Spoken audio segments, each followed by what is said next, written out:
नमस्कार, स्वागत है आपका नो योर एमपी में, हमारा शो जिसमें हम आपको मिलवाते हैं आपके नेताओं से, उन सांसदों से जिनको आपने चुनकर भेजा है इस 15वीं लोकसभा में। हमारे आज के मेहमान का लोकसभा में ये तीसरा कार्यकाल है। उससे पहले वे विधानसभा के सदस्य रह चुके हैं और केंद्र सरकार में राज्य मंत्री पद पर भी रह चुके हैं। हम आज बात करेंगे उत्तर गोवा से हमारे सांसद श्री श्रीपद यसो नाइक से। नाइक जी, शो में आपका बहुत बहुत स्वागत है। नमस्कार। आपने अपना राजनीतिक सफ़र पंचायती स्तर से शुरू किया। आप सरपंच चुने गए थे पहली बार। क्या वजह थी कि आपने राजनीतिक मार्ग अपनाया? हम तो राजनीति में, हम कहते हैं कि राजनीति में आने का कभी सोचा नहीं था, लेकिन ऐसी स्थिति आ गई उस वक्त में जब मैं पंचायत में सरपंच था। एक बार पंच था, 2 टर्म में सरपंच था 9 साल। और उसी स्थिति में गोवा में इस तरह की एक राजनीति आई थी, वो ठीक तरह से राजनीति का पालन नहीं हो रहा था। ये तो वहाँ धंधा बन गया था। तो हमने बोला लॉन्ग टर्म पे कुछ ना कुछ हम सुधार लाए, और इन्हीं विचारों के साथ हम राजनीति में आए। और राजनीति में जब आए तो पार्टी हमारी बीजेपी थी। तो सोचा था कि इस देश में राजनीति से हम कुछ समाज में बदल ला सके, समाज का विकास कर सके, यही उसमें सोच थी। लेकिन वो सोच और अब की स्थिति, उसमें हम तो सेटिस्फाइड नहीं है। जब एक सबसे निचले स्तर से या जो बेसिक लेवल ऑफ गवर्नेंस है वहाँ से कोई आता है तो उसका एक खास अनुभव होता है, एक खास एक्सपीरियंस होता है जिसको वो लेके आता है। आप राज्य मंत्री भी रह चुके हैं केंद्र सरकार में, आप विधानसभा के सदस्य भी रह चुके हैं, आप ऑपोजिशन के मेंबर हैं। क्या फ़ायदा होता है ऐसे अनुभव का जब कोई राजनीतिज्ञ इस प्रकार के अनुभव को लेकर संसद में आता है? हम सोचते हैं राजनीति जो है समाज का कुछ उसमें भला करने का एक अच्छा शस्त्र है। वो शस्त्र यदि ठीक तरह से लोगों के हित के लिए इसका जब उपयोग करें तभी वो ठीक जगह पे होता है। लेकिन आज हम देख रहे हैं वो बात अलग है। लेकिन एक बात हमने जो राजनीति में शुरुआत की कि पंचायत, उसमें कोई फंड नहीं था। पंचायत घर का जो टैक्स आता था उसी के ऊपर हम गांव का पूरा कारोबार संभालते थे। बाद में ग्रांट मिलने लगा और कुछ गांव में इंडस्ट्री नहीं थी और कुछ नहीं था। तो यही अनुभव आ गया कि राजनीति का अर्थ क्या है, राजनीति में हमें करना क्या है, एक डायरेक्शन उसी में मिल गया। वही उसी पंचायत में काम करते करते मिल गया। बाद में मैं 9 साल सरपंच रहा। उसके बाद में विधायक का चुनाव लड़ गया, उसमें विधायक करके जीत गया। 5 साल गोवा असेंबली में मैंने काम किया। और 1999 से आज तक ये तीसरी बार मैं लोकसभा का सदस्य हूँ। क्या परिस्थितियाँ थीं जब 13वीं लोकसभा का चुनाव आपको लड़ने के लिए पार्टी ने आपको बोला और आप खड़े हुए और जीत भी गए? पहले तो जब मुझे कहा गया कि आप लोकसभा लड़नी है तो बोला हाँ, पार्टी की आज्ञा। उसे हम तो इतने विधानसभा के इसमें तक, हमारे कॉन्स्टिट्यूंसी तो बहुत छोटे थे, ये लोकसभा की कॉन्स्टिट्यूंसी ऐसी तो बड़ी थी। लेकिन ऑर्गेनाइजेशन का अनुभव था, काम किया था as a leader of opposition करके बीजेपी में, वही पूरे गोवा का काम किया था। और इससे भरोसा था कि हम यदि फाइट करें तो जीत पाएंगे। और उसी वक्त में भारतीय जनता पार्टी की ताकत ऐसी तो कुछ ज़्यादा नहीं थी। तो 13वीं लोकसभा में मैं पहली बार भारतीय जनता पार्टी का उम्मीदवार करके चुन के आया और भारी वोटों से। वहाँ की कॉन्स्टिट्यूंसी तो छोटी होने के नाते मार्जिन तो ऐसे 10,000 के आसपास में रहता था खाली मार्जिन। लेकिन मुझे पहली बार कम से कम 37,000 का मार्जिन पहली बार मिला। उसी वक्त में मैं केंद्र में मंत्री बन गया। जी। और 4.5 साल में मंत्री था। पहले एग्रीकल्चर मिनिस्टर ऑफ फील्ड करके काम करते। जब आप पीछे देखते हैं अपने पुराने अनुभव को तो क्या लगता है आपको क्यों इस मंत्री पद के लिए चुना गया, खासतौर से जब आप पहली बार संसद में आए थे चुनकर? उन्होंने मेरा काम गाँव में जब यदि सरपंच हो या विधायक हो और पार्टी के जरिए, ऑर्गेनाइजेशन के जरिए जो मैंने काम किया था, उसी का जो हमारे प्राइम मिनिस्टर उस वक्त के थे माननीय अटल बिहारी वाजपेयी, उन्होंने नज़दीक से देखा था, एकदम उनसे हम परिचित थे। और इसी के कारण, और गोवा एक छोटा राज्य होगा लेकिन एक अच्छा राज्य है, वर्ल्ड का टूरिज्म स्पॉट है, और इसलिए वहाँ का भी विकास होना चाहिए, ये उनके मन में होगा। और बिना मांग के उन्होंने हमको ये कई मंत्री पद दे अहम दिया। मंत्रालयों में आपने राज्य मंत्री का पद कार्यभार संभाला है। कैसा अनुभव था पहली बार जब आप एक केंद्र में राज्य मंत्री का पद जो आपको मिला, एक रिस्पॉन्सिबिलिटी मिली? अच्छा, यह अनुभव बहुत अच्छा था। पहली बार जब मुझे मिनिस्टर ऑफ स्टेट कर दिया, तो पहला खाता मुझे पहले मिनिस्टर ने मुझे एग्रीकल्चर दे दिया, state minister of state for agriculture G. एक साल मैंने अविरत परिश्रम कर दिए कि देश का तो यदि एग्रीकल्चर हमारा बैकबोन है, वो यदि ठीक होगा तो मेरे साथ मेरे कैबिनेट मंत्री थे नीतीश कुमार जी, उनके साथ काम करने में बहुत मज़ा आई। और उन्होंने खुला दे दिया, आप करो। तो कई एक्सपेरिमेंट हमने उसी एक साल के अंदर बहुत एक्सपेरिमेंट किए, एक पायलट प्रोजेक्ट कर दिए। इसमें से हमने एग्रो क्लाइमेटिक जोन, देश में एग्रो क्लाइमेटिक जोन बनाए, कौन से क्लाइमेट में कौन सा क्रॉप्स अच्छा हो सकता है, कौन सी ज़मीन अच्छी है, ऐसा सिलेक्शन करके सभी जगह जो कुछ हमें मिले, फीडबैक मिले, उसी वक्त का हमने वहाँ प्लांटेशन कर दिया। और उसी प्लांटेशन में हमने इंटर क्रॉप भी निकाल दिया। तो किसानों को जब 5,000 मिलते थे सालाना में, उस पर 10,000 मिलने लगे।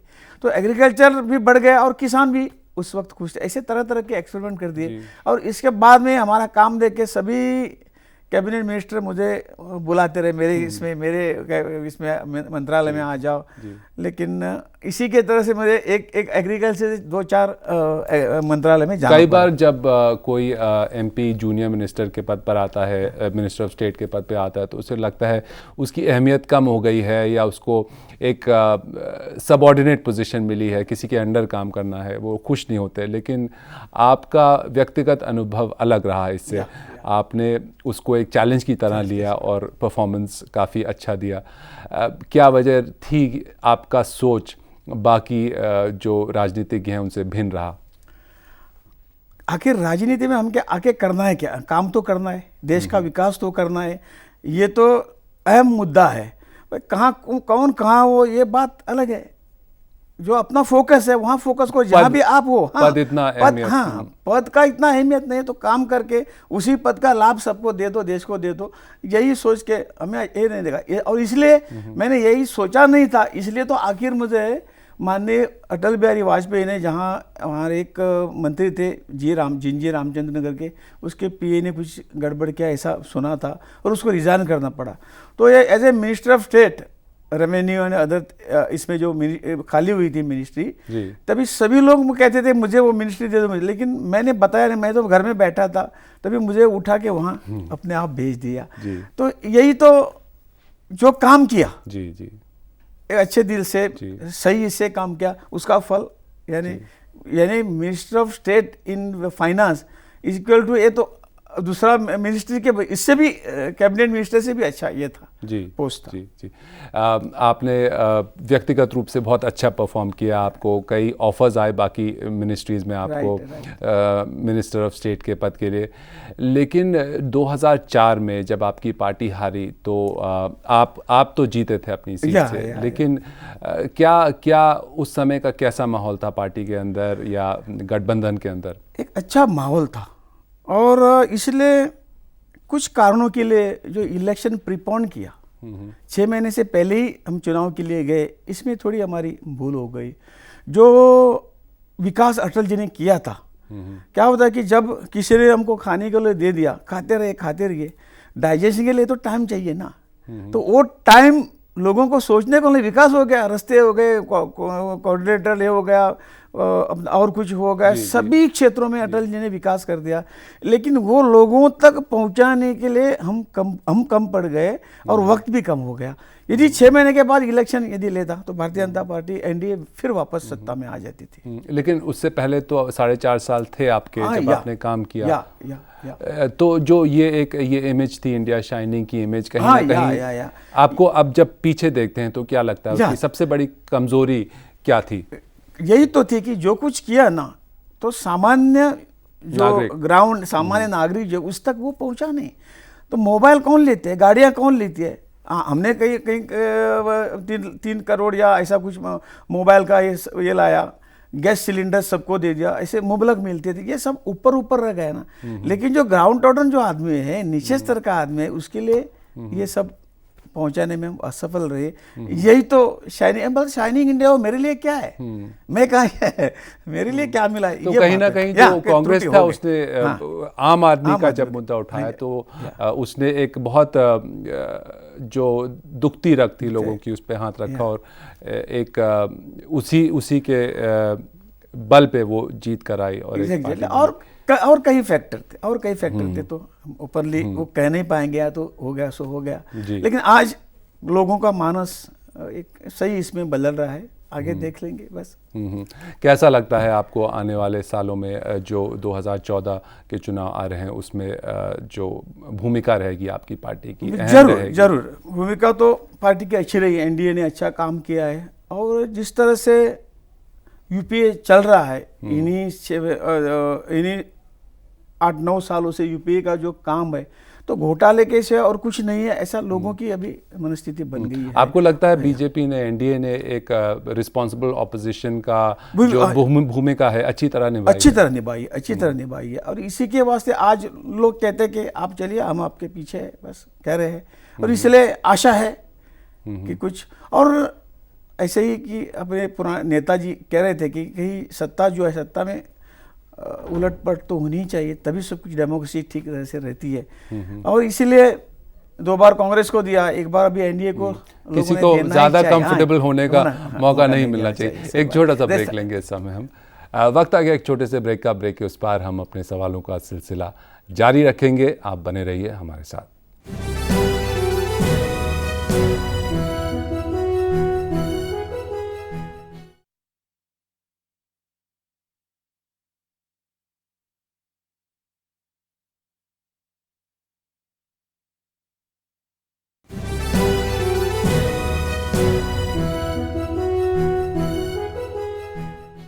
ब्रेक के बाद एक बार फिर स्वागत है। हम बात कर रहे हैं उत्तर गोवा से हमारे सांसद श्री श्रीपद यसो नाइक से। नाइक जी, आपकी जो कंस्टिट्यूंसी है एक बहुत अर्बन कंस्टिट्यूंसी मानी जाती है। आपने बताया टूरिस्ट एक हॉटस्पॉट रहा है हमेशा से, और रूरल गोवा की जो इमेज है वो लोगों को खास तौर से पता नहीं उसके बारे में, उसके क्या चैलेंजेस हो सकते हैं या क्या चैलेंजेस हैं जिनको आपने पूरा करने का बीड़ा उठाया है, उनके बारे में बताएं हमें। जरूर, अभी भी कई काम कॉन्स्टिट्यूंसी में बाकी है, हम मानते हैं। हमारी लोकल सरकार फिर भी अभी आ गई है, और जो कुछ और केंद्र की सहायता से, राज्य सरकार की ओर से जो कुछ कमियां वहाँ रही है वो हम सब पूरी करने के इसमें है।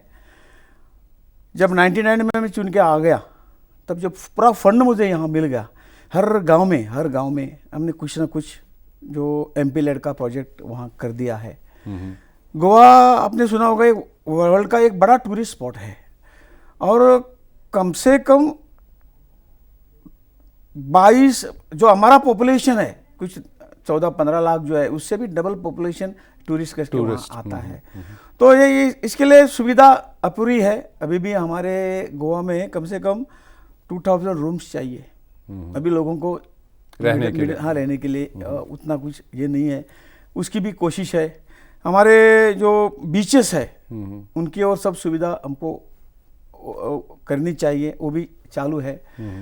तो मैं खास तौर पे यह कहूँगा कि जो कुछ मुझे सेंटर से मिलता है, प्राइम मिनिस्टर सड़क योजना से हो और कई दूसरी जो योजनाएं हैं उससे जो कुछ वहाँ हम दे सके वो हमने किया है। लेकिन जो फंड एमपी लेड फंड जो सरकार ने, केंद्र सरकार का जो स्कीम है, वो सबसे बड़ी अच्छी हमने वहाँ इम्प्लीमेंट की हुई है। तो पहले टर्म में मैंने कम से कम 200 प्रोजेक्ट कर दिए। 200 प्रोजेक्ट यानी कम्युनिटी हॉल हो, क्रीमेटोरियम हो, स्कूल के लिए बिल्डिंग हो, ग्राउंड हो, और ज़्यादा फोकस हमने वो एजुकेशन इस पर दे दिया, क्योंकि अगली पीढ़ी तो उभरी होनी ऊपर आनी चाहिए, ताकि हमारी जो डेमोक्रेसी है वो अच्छी तरह से टिक पाए। तो ऐसे कम से कम स्कूल के प्रोजेक्ट लेके कम्युनिटी हॉल और अदर सभी रास्ता वो ब्रिजेस हो छोटे छोटे, ये सब मिला के हमने 200 एक पहले टर्म में 200 प्रोजेक्ट कंप्लीट किए। पूरा पैसा वहाँ ख़त्म कर दिया। 2004 तक दूसरी टर्म में आ गया, और जब मैं मंत्री था वहाँ पोर्ट का विकास कर दिया, एयरपोर्ट का एक्सपांशन कर दिया, हमारे जो हाईवेज थे उनका वाइडनिंग का थोड़ा बहुत कर दिया, और जो जो मैं मिनिस्ट्री मेरे पास थी उसमें से तो बहुत लाभ मिल गया। और इसके बाद में जब मैं एमपी रहा तो एमपी का फंड बाद में बढ़ गया, 2 करोड़ हो गया, अभी 5 करोड़ है। फिर दूसरे टर्म में मैंने 200 सवा 200 प्रोजेक्ट ऐसे कर दिए। तीसरी टर्म अभी चालू है। मैं आपको बता सकूंगा कि जैसे हर टर्म में 200 प्रोजेक्ट किए अप्रोक्सीमेटली, इस टर्म में तो कम से कम 300 सवा 300 प्रोजेक्ट ये होंगे। उसमें मैं एक बड़े नाम लेने जैसी चीज़ जो है, जो वहाँ कम्युनिटी हॉल कम थे, बहुत कम थे, तो मैं आज तक मैंने 85 कम्युनिटी हॉल इन 3 टर्म में निर्माण किए। 12 लाख से 80 लाख तक का ऐसे कम्युनिटी हॉल हमने तैयार किए। कम से कम 62 मैंने क्रिमेटोरियम तैयार की, उसमें क्रिश्चियन बांधवों की भी थी, हिंदुओं की भी थी, सब इसका हमने काम कर दिया, रोड्स कर दिए, स्कूल्स कर दिए। और आज का जो कंप्यूटर एजुकेशन है उसके लिए सभी स्कूलों में, जो मेरे कॉन्स्टिट्यूंसी में सभी स्कूल है, उसमें LCD प्रोजेक्टर हो, लैपटॉप हो, प्रिंटर हो, ऐसे सब मैंने उनको सप्लाई कर दिया। गोवा की बात जहाँ तक है, गोवा का जो महत्व है एक टूरिस्ट हब के रूप में कई लोग आते हैं, लेकिन सिक्योरिटी और सेफ्टी का भी इशू हाल में जब उठा है गोवा को लेकर, जहाँ पे ड्रग की प्रॉब्लम है, अल्कोहलिज्म की प्रॉब्लम है, जो जहाँ पे एज अ टूरिज्म हब लोग अपने आप को सेफ महसूस नहीं करते, उसको कम करने के लिए, रिड्यूस करने के लिए आपके क्या सुझाव हैं? हाँ, सुझाव तो हम हर बार जो लोकल गवर्नमेंट, स्टेट गवर्नमेंट थी, उसको हमने टाइम टू टाइम सुझाव दे दिए। आज मेरी पार्टी की सरकार है, और ये जो कमियां है तो इस बार हम पूरा सा साफ करने में लगे हुए हैं। और आज गोवा की स्थिति ऐसी है कि कम से कम 1000 चार्टर फ्लाइट यहाँ आते हैं सीजन में, तो अभी सीजन तो 365 डेज का हुआ है, और 1000 आने में डिमांड है उनका, लेकिन हम ले नहीं पाए क्योंकि एयरपोर्ट छोटा है। एक नया एयरपोर्ट हम बना रहे हैं मेरी कॉन्स्टिट्यूंसी में, नॉर्थ गोवा में मोपा करके एक गांव है, और आज जमीन लैंड एक्विजिशन का सब काम पूरा हो गया। ऐसे तो मैं जब सिविल एविएशन में मिनिस्टर था, या स्टेट मिनिस्टर, तभी हमारी सरकार भी हुआ थी, उसी वक्त में हमने ये काम शुरू किया था। लेकिन दूसरी जो सरकार आई उन्होंने वो काम थोड़ा सा बंद किया था, और फिर हमने अभी चालू किया है, और अगले 3-4 महीनों में एक काम एयरपोर्ट का पूरा हो जाएगा। एक जो एयरपोर्ट हमारे पास है वो नेवी का है, उनके हाथ में है, तो खाली हमको 10-12 घंटा वहाँ ऑपरेट करने को मिलता है। वहाँ पार्किंग तो एक ही एयरक्राफ्ट को पार्किंग नहीं मिलती, तो इंटरनेशनल एयरपोर्ट हो ही नहीं सकता। राइट। और इसलिए वहाँ गोवा में एक इंटरनेशनल एयरपोर्ट की जरूरत है, ठीक है, और वो अभी बन जाएगा, ताकि जो आज 1000 चार्टर फ्लाइट आ रहे हैं उसको हम अगले इसमें हम 2000-2500 चार्टर फ्लाइट ले सकेंगे, और उसकी जो इंफ्रास्ट्रक्चर जो है उसकी भी अभी हमारी तैयारी चालू है। नायक जी, आपका जो एक ख़ास क्वालिटी है या डिस्टिंक्शन है वो रहा है कि आप एक सबसे ग्रास रूट लेवल के पॉलिटिशियंस से उठकर नेशनल लेवल और एक ऐसी कंस्टिट्यूंसी को रिप्रेजेंट करते हैं जो हाईली अर्बनाइज्ड है, हाईली इंटरनेशनलाइज्ड है। क्या आप मानते हैं भारत के लोकतंत्र की सबसे बड़ी खूबी या खासियत रही है इन 65 सालों में? जो हमारी डेमोक्रेसी है, हमारे पूर्वजों ने, हमारे नेताओं ने एक अच्छी देन हमारे लिए दी है। आज सबसे बड़ी, वर्ल्ड की सबसे बड़ी डेमोक्रेसी हम है, और ये जिम्मेदारी अगली पीढ़ी तक ठीक तरह से लेके जाना हमारा कर्तव्य होता है। और इसी डेमोक्रेसी के साथ साथ हमारा जो विकास है इस डेमोक्रेसी के साथ जुड़ा हुआ है, और हम इसी डेमोक्रेसी के साथ और कई हमारे जो और राष्ट्रीय वर्ल्ड में जो और कई देश है उनको भी अच्छी सीख हम इससे दे सकते हैं। और इसलिए तो वो लोग तो यहाँ आते हैं, सीखते हैं, पहले भी ऐसा ही था। और ये मजबूत करना राजनीति, ये क्या सब पार्टी, अभी मेरी पार्टी चुन के आएगी, अगले 5 साल के बाद पार्टी कैसे चुन के आएगी, यही काम नहीं है डेमोक्रेसी। ये डेमोक्रेसी यदि रहनी चाहिए तो ठीक तरह से उसका विकास हमें करना पड़ेगा। और ये सबने, मेरी पार्टी हो या अपोजिशन पार्टी हो, लेकिन आज जो राजनीति हम देख रहे हैं कि मेरे हाथ में कांग्रेस आज 9 साल से राज्य कर रही है, लेकिन इस 9 सालों में जो कुछ विकास होना चाहिए था उतना नहीं हुआ। मैं अपोजिशन हूँ ऐसा नहीं बोलता हूँ। तो हर एक की सोच ऐसी होती है कि आज मैं सत्ता पे बैठा, ये 5 साल होने के बाद फिर मैं बैठने के लिए जो कुछ करना है उसको प्रायोरिटी देते हैं, वो देना बंद करना चाहिए। प्रायोरिटी तो विकास के लिए देनी चाहिए जी। प्रायोरिटी को देश को बड़ा करने में देनी चाहिए, यहाँ हम भूल कर रहे हैं। लेकिन जो एक हमारा डेमोग्राफिक डिविडेंड है, जो यूथ है, सबसे बड़ी आबादी यूथ की है देश में इस समय, उसकी जो आस्था है या जो क्रेडिबिलिटी होनी चाहिए पॉलिटिकल सिस्टम में, पॉलिटिकल क्लास में, वो कम हो गई है कुछ दिनों में। क्या वजह मानते हैं और उसको कैसे ठीक किया जा सकता है? ये तो बहुत दुख की बात है। मैं एक आपको एग्जांपल छोटा सा दे दूंगा। मैं विमान में गोवा जा रहा था, एक लड़का मेरे साथ बैठा था जी। उसने कहा भैया आप क्या कर रहे हो? तो मैं दिल्ली में बीएससी कर रहा हूँ। तो बीएससी क्यों कर रहे हो? तो बोला बीएससी मुझे अच्छी नौकरी करनी है। ठीक है, नौकरी किसके लिए? तो पैसा कमाने के लिए। पैसा किसके लिए? हमारी फैमिली या जीवन यापन करने के लिए पैसा चाहिए। जीवन किसके लिए? इसके पास उत्तर नहीं था। तो आज हम उसी चीज में कम पड़ गए हैं। जीवन किसके लिए? देश के लिए, समाज के लिए, किसके लिए? ये हमारा आज का युद्ध कह नहीं सकता है। ये जिम्मेदारी हमारी है। जीवन का डायरेक्शन उसके लिए कौन देगा? मैं खाली पैसे के लिए जी रहा हूं, पैसे के लिए काम कर रहा हूं। आज मेरे फौजी हमारी मातृभूमि के वहां सेवा कर रहे हैं, उसका त्याग है। जिन्होंने हमारा देश को स्वतंत्रता दी, वो स्वतंत्र सैनिक, उनकी फैमिली है। इन्होंने इतने हाल अपेष्टा की है, लेकिन आज हम पैसा करके उसी के पीछे है।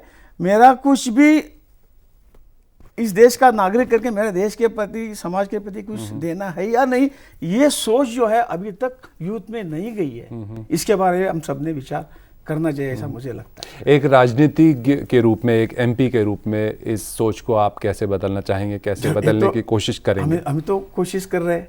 जो हमारा संगठन है, आज मैं वो शान से कह सकता हूँ कि किसी के बारे में किसी के साथ जितना यूथ फोर्स नहीं है वो हमारे पास है, भारतीय जनता पार्टी के साथ है। और यही वजह जो आपका जो जीवन का मार्गक्रमण है ना, ये ऐसा आपने करना चाहिए। आपकी फैमिली है, सब कुछ है, लेकिन आप इस देश के एक जिम्मेदार नागरिक होने के नाते आपका भी मातृभूमि के प्रति, देश के प्रति, समाज के प्रति जो कर्तव्य है, इसका रास्ता हम उसको दिखाएंगे ना, तो सब कुछ में करप्शन हो और कुछ हो सब खत्म हो जाएगा, ऐसा हमें दिखता है। पिछले सालों की अगर हम घटनाएं देखते हैं तो लगता है जो युवा हैं उनका रुझान सिविल सोसाइटी की तरफ या जो एंटी पॉलिटिशियंस के अगेंस्ट बोलने वालों की तरफ ज़्यादा था। तो जो पॉलिटिकल क्लास से उनकी जो आस्था है इतनी कम हो गई है कि उनकी कोई बात मानने को तैयार नहीं है। वो इसकी वजह हम ही है ना। आप गिनिए ना, इतने इस 10-12 सालों में जो कुछ घटना घटी है, हम अच्छी कोई चीज़ करप्शन या घोटाले के सिवा कभी पेपर में पढ़ते ही नहीं है। आज ये घोटाला, कल वो घोटाला, कल वहाँ रेप, परसों वहाँ रेप, लॉ एंड ऑर्डर हो, ये वो। इसके लिए यूथ में थोड़ी हड़बड़ी मच गई है। अगर 2014 में आपका गठबंधन या आपकी पार्टी आती है पावर में, तो इस जो परसेप्शन है, इस धारणा को आप कैसे बदलेंगे? बदलना चाहिए, तो बदलने का है, लेकिन मैं अकेला क्या करूं? ये स्थिति हर एक की हो गई है। जिसके पीछे संगठन नहीं है, जिसके पास ताकत नहीं, वो कुछ नहीं कर सकता, वो हतबल होकर बैठा हुआ है। लेकिन हम ऐसे लोगों का संगठन तैयार किया हुआ है। राजनीति है ही है, लेकिन ये जो मुद्दा है हमारे प्रति, राजनीति से बढ़िया हमारा देश है, हमारी सुरक्षा है, हमारा समाज है, उसको ऊपर उठाना है। ये जो तत्व है, ये विचार है ना, ये विचार को लेकर हमको आगे जाना पड़ेगा। और हजारों युवक इससे जुड़ रहे हैं। नायक जी, आप हमारे स्टूडियो में आए, हमसे बात की, आपका बहुत बहुत धन्यवाद।